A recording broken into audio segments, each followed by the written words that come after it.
Welcome,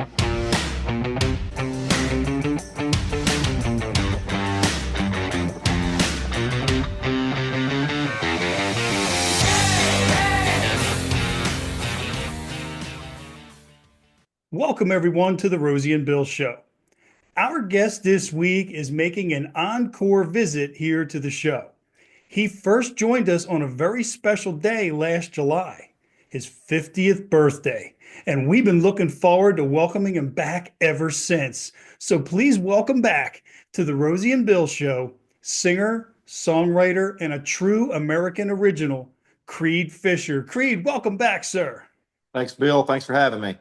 Oh, I really have, Creed. I've been looking forward to this since that day. And I still can't believe, I tell people all the time, I'm like, can you believe Creed took time on his 50th birthday to talk with us last year? That was amazing. Really, really appreciate it. And by the way, in our top 3 most viewed episodes of 2024, not too shabby. That's good to hear. I like to hear that.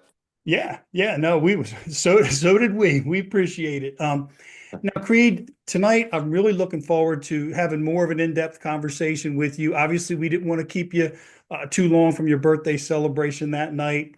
Really wanted to talk about your journey, kind of turn the clock back and go back to Odessa, Texas. But before I do that, I just want to see how you're doing because it wasn't all that long after our conversation in July that you were involved, unfortunately, in a serious motorcycle accident. So how are you doing? How are you feeling? How are you coming along? I'm doing really good. I Awesome. wrecked in August 10th, so it was a few weeks Yeah. later. So uh, I'm feeling actually really good. I wouldn't. I'd say 90% back to where I was. Wow. I got to. I got out of the off the crutches on November 4th. So I've been doing a lot of in the gym physical therapy and just lots of walking and just trying to get I broke my pelvis in half in the accident. So I'm feeling good though, man. I'm feeling really good. Just started the new tour and things are going really well. So I'm happy. Had a great holiday season this year and just happy to be alive. It's got changed the wreck changed a lot of things for me. Not only my perspective on life, but just I don't know, Hmm. just diving back into and doing things that, not taking nothing for granted and doing what I love. Hey everyone, thanks so much for tuning in. We appreciate each and every one of you. And we also appreciate our first and longest running sponsor of the show, Tom and his team of insurance professionals at the Malin Agency. If world-class customer service and doing business with someone you can trust is important to you, give Tom and his team a call today for all your insurance needs. Sometimes when those kind of life-changing events happen, people will maybe make some changes, for a couple of days or a couple of weeks, but you seem to really taken it to heart, and it's great to see you back at, almost 100% this quickly. That's amazing. That's a testament to you, and I think, you looked like you were in great shape beforehand, but to be where you're at in such a short time, that really is amazing. I'm blessed. I have to thank the good Lord. Uh, I was off work for 47 days, which I take pride in. Having broken my pelvis was pretty remarkable to get back that quick, but I have bills to pay and so do my Yeah. my people. So came back in a throne that we got that I put on stage, and which I have now in my house,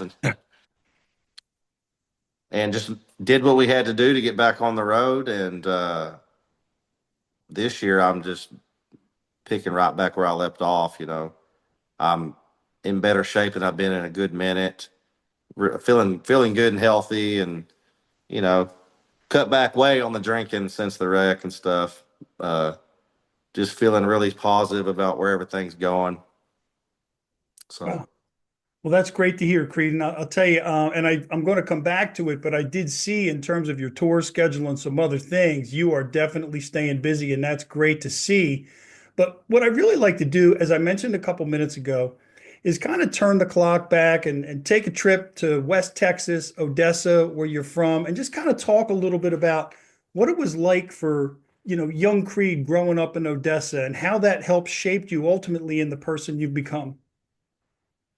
it was definitely a different time and place, man. You know, back then in Odessa, life was simpler. It just seemed a lot simpler back then. And, you know, Odessa was a place that even though there was, you know, people would come there from all over the country, it felt like a small town.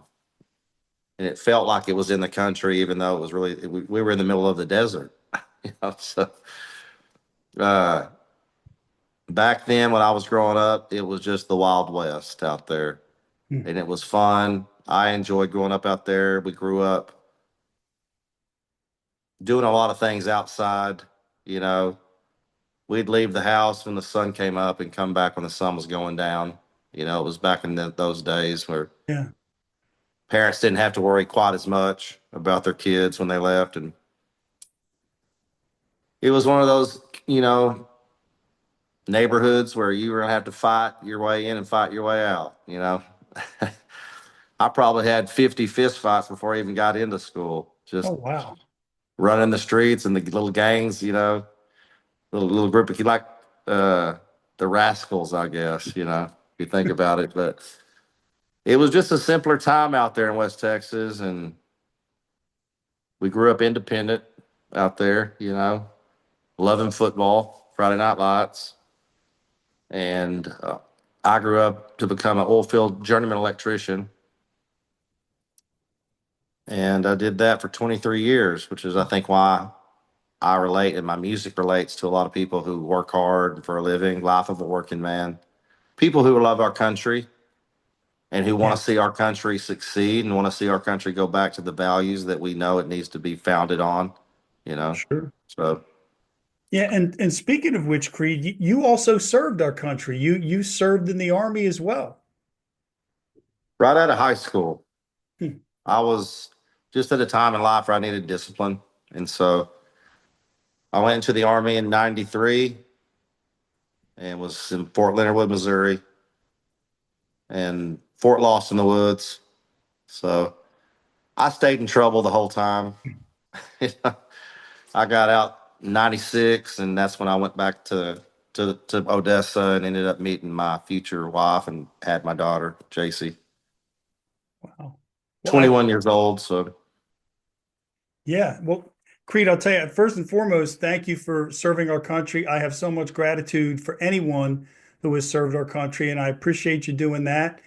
And I know you were working in those oil fields. And one of the things that I find fascinating about your journey is that you didn't really pick up a guitar and start the musical part of your journey until you were what, 34? Is that right? I was 35 when I first picked up a guitar, Okay, wow. 33 when I got divorced. So it took a couple years. At the time, I was still into football. I was still playing minor league football. Okay. So I played for 1 year after my divorce. And that's when I started having physical problems and I had to retire. And that's when I got into music, picked up a guitar at 35. You know, I had tried to play as a younger kid, but back in those days for me, if it didn't come easy, I couldn't sit still long enough, you know. Wow. Uh, so if it didn't come easy, I just let it go, and that's why I played sports and I did things that came easy. And comes to a point when you reach 35 and you go through what I went through, you don't really care if it comes easy. You get I'm hard headed, you know, and you get something in your head that you're going to learn to do something. I just would not take no for an answer because I got into music, you know, and it was just so weird for me to have to stand up there with some other guy, you know, just didn't seem right. I wanted to deliver my music without anyone else, just me and a guitar. Okay. And so I went to a pawn shop and I bought a guitar, took a couple lessons, bought the book, and then I basically taught myself how to play rhythm guitar. And over the years, I've gotten a lot better over the years just from practice, lots of doing it. I credit Fort Worth a lot for my time for my progression in that area because I went to do music for a living for full time, and I had to get out of my comfort zone, and I had to go play just me and the guitar to to support myself, and it just kind of forced me out of my comfort zone. And I feel like when I came back from Fort Worth, I was uh, ready to start, start touring and start doing the journey. When it comes to songwriting, that's one of the things that I admire most about your music is your relatable, real, authentic, and genuine lyrics. So, did songwriting come first? Did guitar playing come first? Like, how did that all come together for you? No, I was more of a poet. Okay. I started writing poetry when I was probably about 9 years old. You can call it a song, you can call it a poem. Hmm. Songs are poems in a way. It's obviously there's a difference, but uh, they're a lot alike. And so songwriting came first for me, the heart, the pain, the what I wanted to say, because I've always been an artist that has something to say. I'm not writing a song just so I can waste 3 minutes of your time. I'm writing a song so I can touch you in the heart and affect you and make your life better. You know, Yeah. and so for me, the songwriting was always first and foremost. Playing the guitar came secondly. It was the harder part for me, and that's the part that took a little more time for me to perfect, to get where I could, was happy with how I could deliver a song to a crowd. I'll tell you, I can definitely understand that because there was a time in my life when I've written a few songs and played a little bit of guitar, but I never really stuck with it. And the problem is if you don't stick with the guitar, all your songs end up having the same three chord progression that you know. At least that's what happened with me. Yeah, I think you learn that over the years. You learn how you can make it and tweak it up, make it different. I perfected that over the years because I put out a lot of music, and country music is really at the end of the day three chords and the truth. Hmm. But when you progress and you over the years, producing my albums with these guys I respect, Josh Rogers and Bart Rose from Fort Worth Sound. We've kind of been the three musketeers producing my music over the years, and I've learned over the years about throwing the minor chords in there, when you can, modulations, where you change keys during the song, just little things you can do to make a song sound different. But Yeah. at the end of the day, country music's just three chords and the truth. But I have learned about those minor chords, especially in uh, the ballads. Yeah. Minor chords are great for ballads, and I've also learned about bridges. When a song needs a bridge, when a song doesn't need a bridge. I don't throw a bridge in a song just so I can say it has a bridge. Hmm. And I'm this great songwriter. If the song doesn't need a bridge, don't put it in there. I mean, Whiskey Bent and Hellbound does not have a bridge. Family Tradition does not have a bridge. A lot of the old just honky tonk music did not have the bridges. But if the song is calling for it, then the breakup of the rhythm of the song is always nice. But a lot of the times you can also do that with the music. Yeah. You can have the music stop or you know, and little things like that instead of having a bridge. But it's just things you learn over the years when songwriting and producing music. No, I try to absolutely. keep it simple, keep it simple is what I've always said. I can totally understand that and agree with that, Creed. But the other thing I wanted to just talk about was your lyrics. And I mentioned earlier the relatability, genuine authenticity. Do you think that, really diving into this when you did in your mid 30s and having those life experiences, did that make a difference for you from a songwriting perspective as opposed to maybe somebody coming out as a teenager or 20-year-old trying to write about things they may not even have experienced yet? I think for the most part that is the case, for sure. I think I think some kids come out and they still remember their past life they had. I Hmm. don't know how else to explain it. I can't say that 100% these kids can't write a good song, but I think in general, yes, you're going to get better as you get older, as you go through things. Uh, the way I write about my life, about either something I've been through, something that I've seen someone go through, and I write about things I relate to and I can feel. If I don't feel it, I don't write about it or sing about it. So I think older people are better songwriters in general, but there's some really good young songwriters out there. I mean, I listen to this Gavin Adcock and I think that guy must remember his past life or something. But No, in general though, I think yes. But I also think as well, you get better as you get older in anything you put your mind to and work at. So I think Sure. songwriting's the same. No, I agree. And I'll tell you, Creed, one thing I had to bring up, and that was last June, you were at the Sellersville Theater here in suburban Philadelphia in southeastern PA. And I had the opportunity to see the show and from also had the opportunity to catch up with you for a little bit afterward, which was great. But from the moment your lead guitarist cranks up the national anthem, until the end of the show when you're standing there waving Old Glory, the energy off the charts. I don't think too many people were sitting down at any point during the show. And that energy, it really, I could see it kind of going like both ways. Is there anything that comes even close to matching that? Because it was just a phenomenal experience, one of the best shows I've ever seen. Well, thank you for saying that. I appreciate that. That means a lot. Uh, I think our music's more relatable to what you would see in more of like a Southern rock show or Whiskey Mm. Myers or something very high energy like that. But I relate it to Hank Jr. I really do, man. It's just because of the musical influences I had as a kid. Being I was getting the traditional country on one side, Don Williams, Marty Robbins, Hank Jr. On the other side, I was getting Ted Nugent, Black Sabbath. So I think that mixed together in my sound. But and I've always felt that even though I sing and write about a lot of things and a lot of sad songs, a lot of songs about loss and real life stuff, these people come to the show to get away from their problems, Hmm. you know. So the last thing I usually want to do live is play a lot of sad things. I don't have any sad songs in my in my show, you know. You can listen to that on the way home.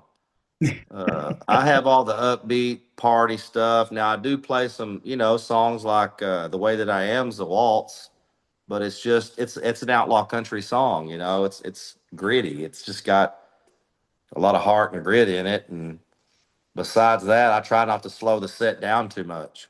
I try to keep it hopping and rowdy, and I relate it to kind of Hank Jr. style.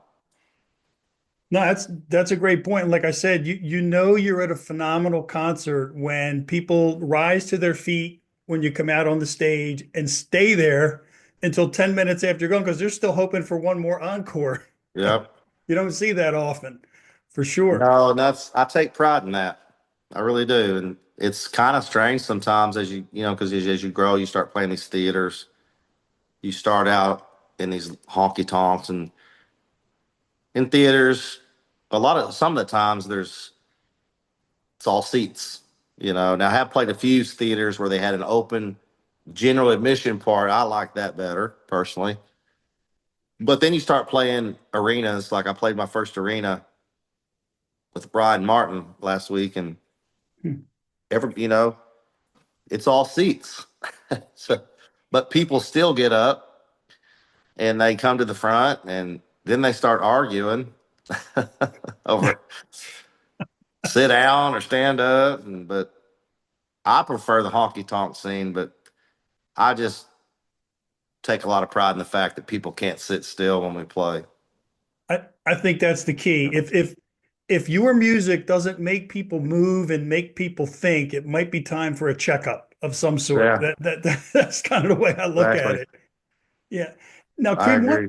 one other thing, in addition to seeing you live, is your music videos.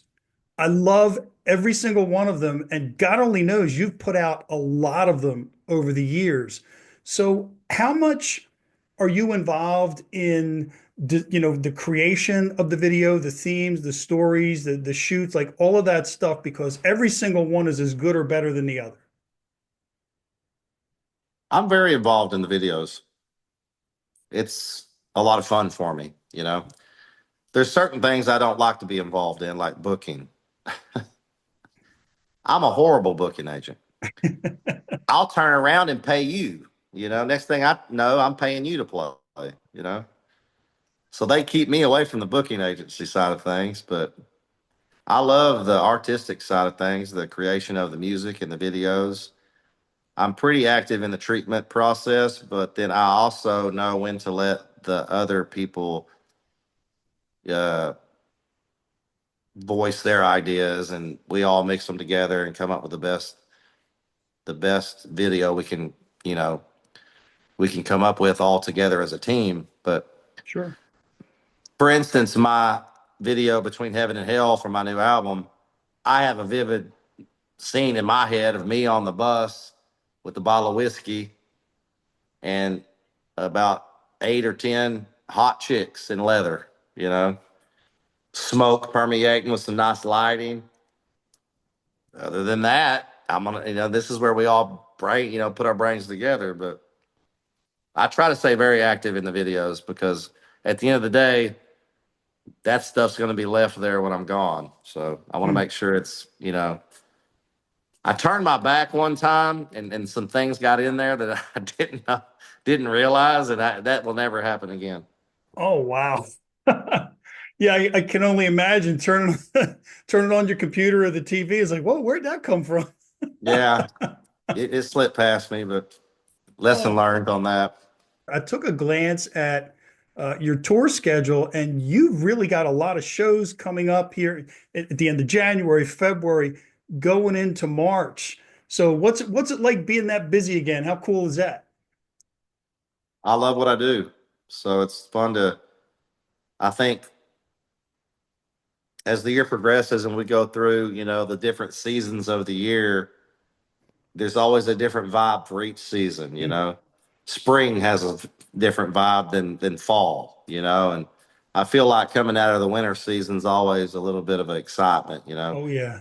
You've kind of had that reset with Christmas, and then you're ready to get the new year started. And especially for me being so excited for this year 2025, there's so many exciting things for me personally, getting everything back on track after my wreck, and just how busy we're going to be. The biggest tour I've ever played before. We're playing with a lot of artists and I've never done that a lot. I've mostly headlined and played my own shows. So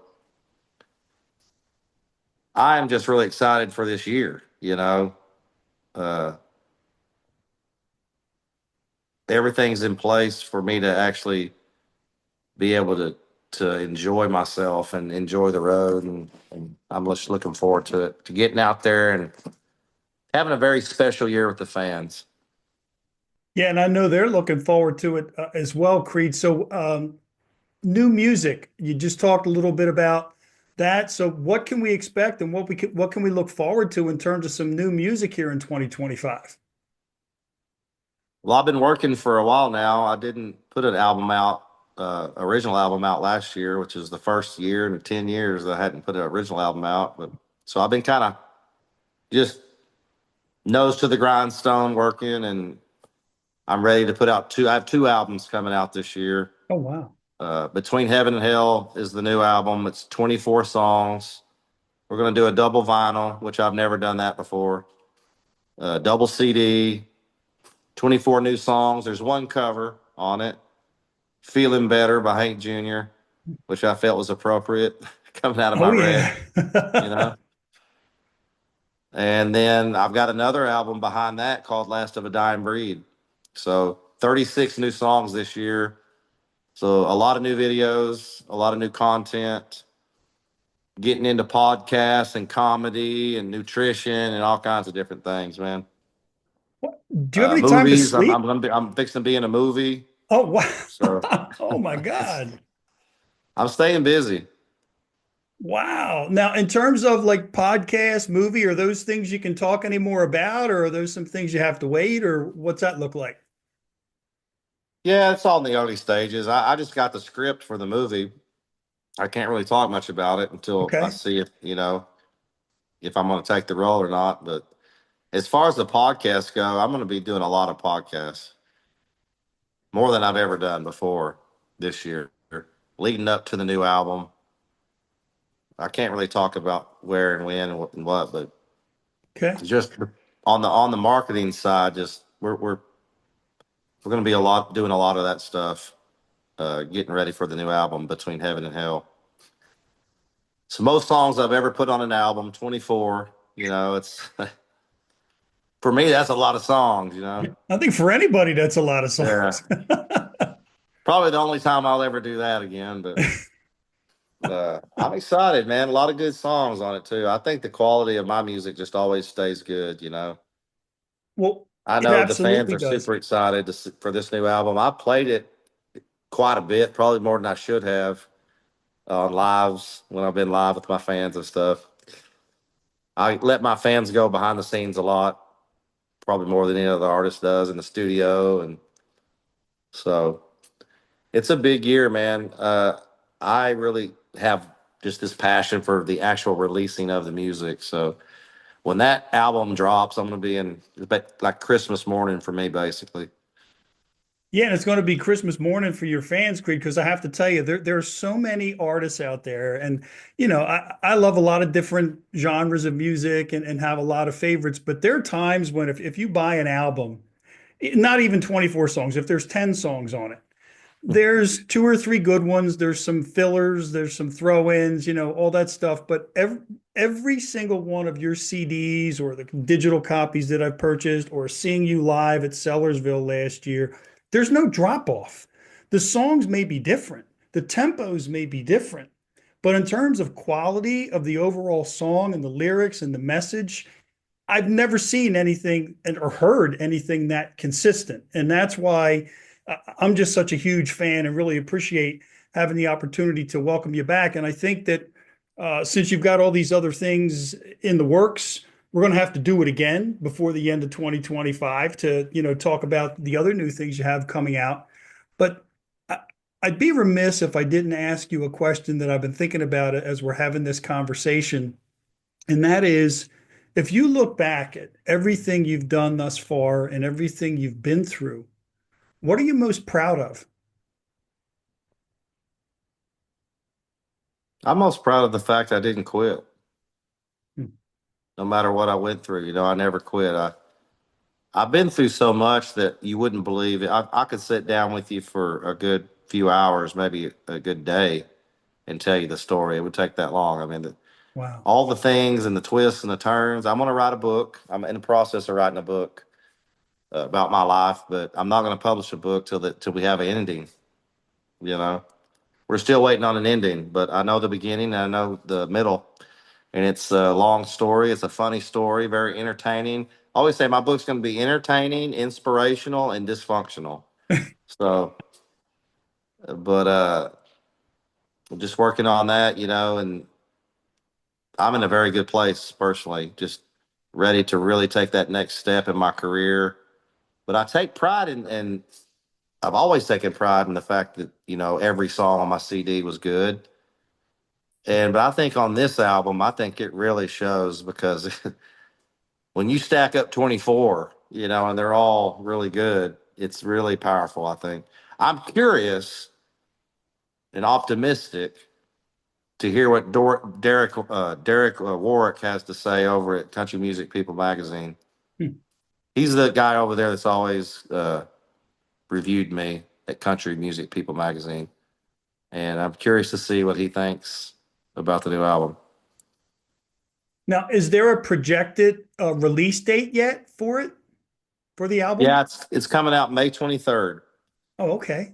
My same day I'm playing Billy Bob's, Oh, so you've got Billy Billy Bob's, Bob's Texas. rescheduled because that was originally scheduled for last year, right? September 13th. Yeah. I remember. Oh, wow. Yeah. I'm so glad to hear that's back on the calendar. Yeah. Wow, May 23rd. It's the Friday before Memorial Day. okay. So it's going to be big. CD release party. So we're trying to make it, you know, as big as possible. Obviously, my first time in Billy Bob's.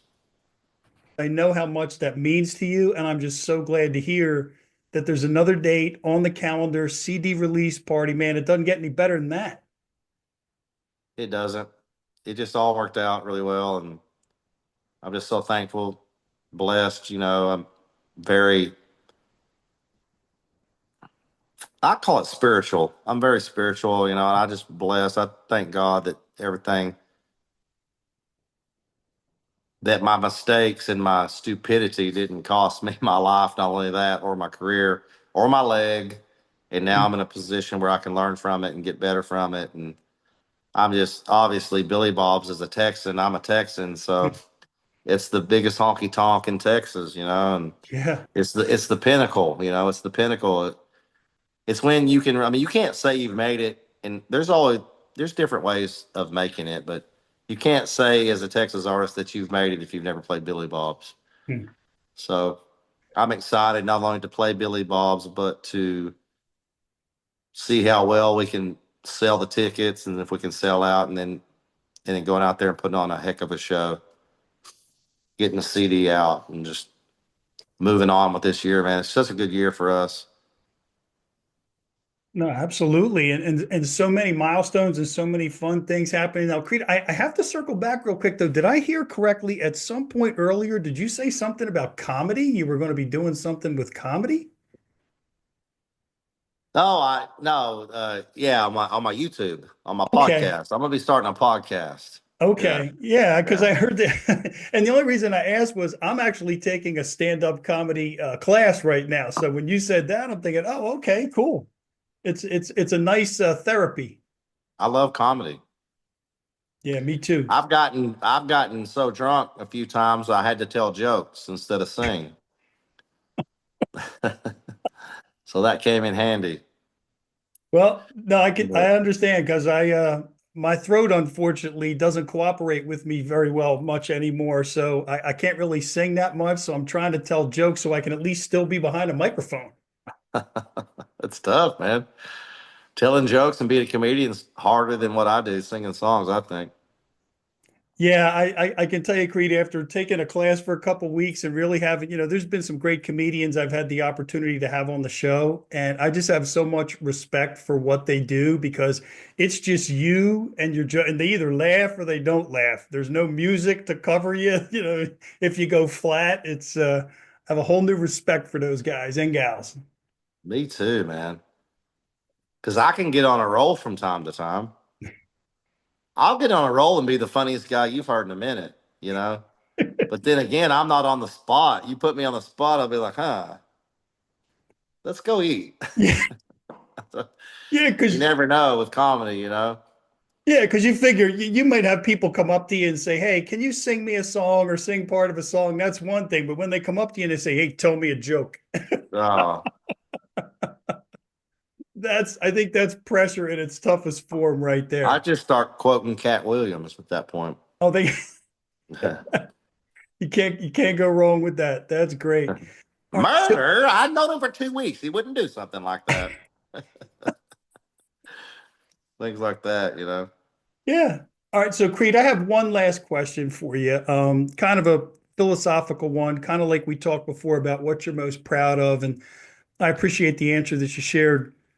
What would you say, and this maybe goes to, you were talking about your book and the ending isn't written yet, but what ultimately would success look like for you in your career?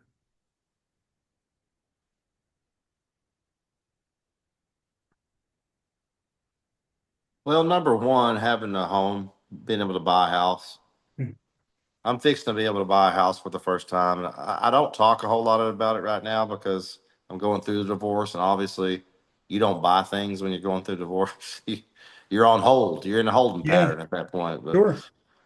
just buying my own house, and that would be huge for me. Hmm. Buying my house, buying my bus, which I'm doing in the process of doing right now. Oh, wow. Those are two huge things that are happening, that are actually happening right now. That and after that, I mean,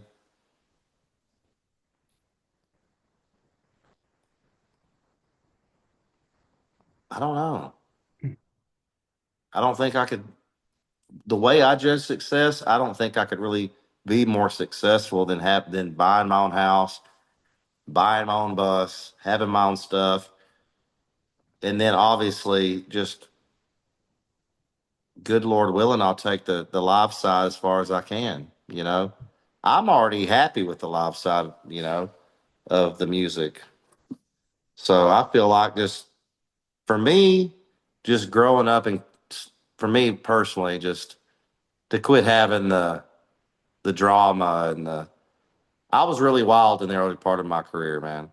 And I caused a lot of problems and not only on myself, but for my crew and for my family. And I think just being able to do what I'm doing and having so much fun doing it and coming out the other side sober and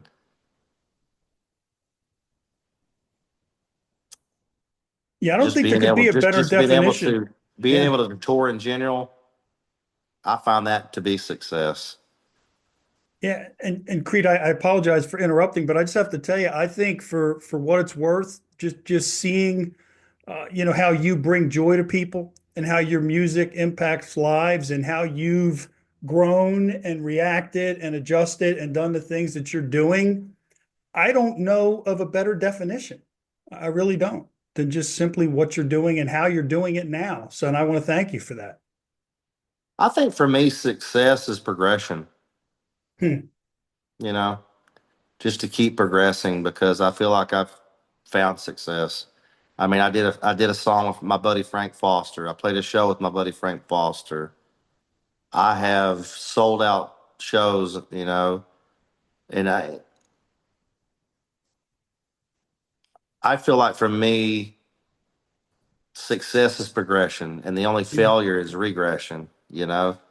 As long as I'm doing what I'm supposed to do, and I'm getting a little better every day, and I'm growing and getting because my ceiling's always been way up here. The thing about me is I've just always taken the slow ride to it, because I'm hard headed and I'm introverted and hard headed, and some people take that. An introverted person that's hard headed does not make a good networker. You know, you have to kind of learn how to be a good networker. And I think success for me is just getting a little better every day and building my brand and not regressing and going backwards. sure. Yeah, keep moving forward. I think Yeah. it was Rocky Balboa said, "Keep moving forward. That's how winning is done." Man, when I can look at that bus and I can look at that house and say I bought that with my music, Hmm. if that isn't success, I don't know what is. Amen to that, Creed. So, No, I totally agree. I appreciate it. And again, I want to thank you for coming back. It was just as much fun, if not more fun, this second time around. I'm already looking forward to the third one. And looking forward to having you back and talking about more exciting things in your journey and in your progression. I want to wish you all the best with the album coming out in May. 24 songs, can't wait. Billy Bob's gig. And I am so looking forward to you coming back to anywhere around Southeastern PA. So I will be all there and right. look forward to seeing you again. Absolutely, man. People can keep up with me at creedfisher.com. I noticed that we're coming back up to PA, but I'm so bad with where I'm going. I always tell people I know where I've been, I know where I'm at. When it gets to where I'm going, I'm past a couple days, I'm lost. But we're coming back up to PA. I noticed in the next few weeks, Okay. Well, I'll be possibly on a the month or so. So Yeah, I'll be on the lookout for that, and yeah, I will be there. I look forward, like I said, I look forward to seeing you again. And Creed, I just want to thank you again for taking your time to join us here on the show. It's been a pleasure. Again, I wish you all the best. And folks, I thank you for thank you. watching. Couldn't do this without you. We'll see you next time. See you next time. Bye, guys.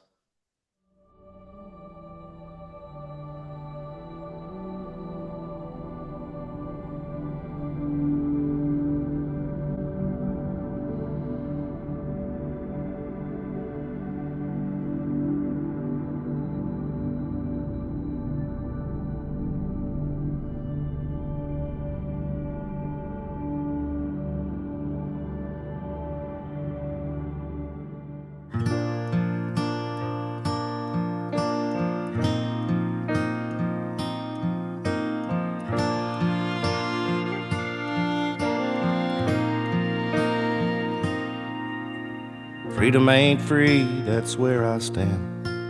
Burn my flag, I'll kick your ass. Life of a working man, that's just the way that I am. People like me, rednecks like us, still old school barbed wire and rust. Bible on the table, the shot glass in my hand. So when you ask me why, I'm willing to give my life. That flag right there, it ain't just stars and stripes. It's a brother lost in Vietnam. It's a World War II plane that got shot down. It's for the ones that fight, the ones that never made it home. It's the way we live, it's the air we breathe, home of the brave, land of the free. It's the blood we bleed, and we ain't backing down. So when you ask me why, I'm willing to give my life. That flag right there, it ain't just stars and stripes.